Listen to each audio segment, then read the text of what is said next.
మీరు కొత్తగా business start చేయాలనుకుంటున్నారా? మార్చ్ 16-17 హైటెక్స్ లో ఫ్రాన్సెస్ ఇండియా బిగ్గెస్ట్ ఫ్రో ఎక్స్పో.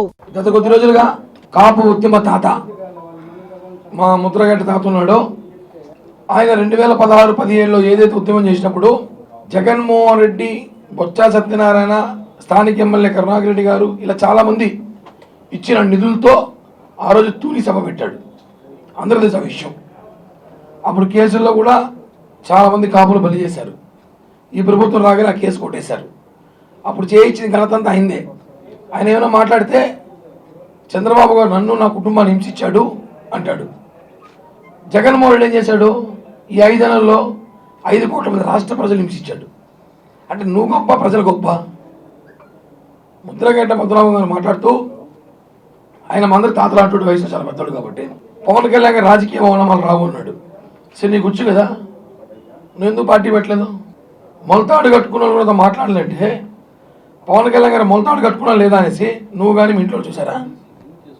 సరే నీకు మొలతాడు ఉంది కదా, పార్టీ పెట్టు, పోటీ చేయి, ఏడో చోటు పోటీ చేయి, నువ్వు కానీ కొడుకు కానీ. సలహాలు ఇవ్వడం కాదు. ముద్రగడ్డ పద్మనాభం వ్యక్తి ఈరోజైనా పవన్ కళ్యాణ్ గారిని ఇష్టం వచ్చినట్టు మాట్లాడుతూ జనసేన పార్టీ మూసేస్తారు అంటే నువ్వేమైనా జాతకాలు చెప్తున్నావా? ఏదైతే జగన్మోహన్ రెడ్డి దగ్గరికి వెళ్ళి ఇప్పుడు నువ్వు కండువా కప్పు నువ్వు ఏం హామీ తీసుకున్నావు? పాలేరు పనిచేసే గతంలో ఎవరైతే నాని ఈ బ్యాచ్ ఉన్నారో వాళ్ళతో పాటు నువ్వు యాడ్ అయ్యావు అంతే కొత్తగా. ఈరోజు రాష్ట్రంలో ఉన్న పరిస్థితులకి 21 సీట్లకి పరిమితం చేసుకొని త్యాగాలు చేసి నమ్ముకున్న వాళ్ళు చాలామంది ఇబ్బంది పడినా పర్లేదని చెప్పేసి రాష్ట్ర సుభిక్షం కోసం ఈరోజు ఆయన పోటీ చేశారు. ఆ విషయం పక్క పెట్టేసి పవన్ కళ్యాణ్ గారు కాపులు ద్రోహి అంటే మీ వెనక ఎంతమంది కాపు నేతలు చెప్పండి, ఒక మీటింగ్ పెట్టండి. నిన్న ఆయన చేరుతూ సెక్యూరిటీ రీజన్ వల్ల ఒకడే వచ్చాడట. సెక్యూరిటీ రీజన్ వల్ల పిఠాపురం నుంచి తాడేపల్లికి ఒకడే వచ్చాడంట. నీకు తెలుసు నీ వెనక ఎవరు లేరని. ఒకటే చెప్తున్నాము, ఎర్రాం జోగయ్య ఆ కాపు సంక్షేమ సేన పెట్టాడు. ఏం జరిగింది చూసాం మనందరం. పవన్ కళ్యాణ్ గారిని సైడ్ ట్రాక్ తీసుకెళ్ళి ప్రయత్నించినారు, వర్కౌట్ కాలేదు, ఎత్తేనాడు సంక్షేమ సేన. చూసాం, సేన ఎత్తేనాడు. ఈయన వచ్చినాడు. ఇప్పుడు వీళ్ళు కాపులను ఉద్ధరించింది ఏమీ లేదు. కాపుల కోసం నిజంగా ఉద్ధరించాలంటే పవన్ కళ్యాణ్ గారితో పనిచేసి ఉన్నారు వీళ్ళు. పవన్ కళ్యాణ్ గారు చంద్రబాబు గారు 40 సీట్లు తీసుకో, 70 సీట్లు తీసుకో, అదే సలహా ఇప్పుడు జగన్కి ఇవ్వచ్చు కదా. మాకు షేర్ ఇవ్వండి, మా పదవులు ఇవ్వండి. కాపు రిజర్వేషన్ కోసం మీరు పోరాడతారు. ఇప్పుడు ఏమైనా అవన్నీ వదిలేసి మొలతాడు రాజకీయం మాట్లాడతాడు. ఈయన వీళ్ళ కుటుంబ సభ్యులు మొలతాడు చూసినట్టు. మీకు ఎందుకు? నీకు మొలతాడు, నీ కొడుకు మొలతాడు ఉంటే ఓ పార్టీ పెట్టు, కాపులంతా నీ పక్కన చేర్చుకో. లేదా కాపుల కోసం ఉద్యమం ఇప్పుడు చూద్దాం.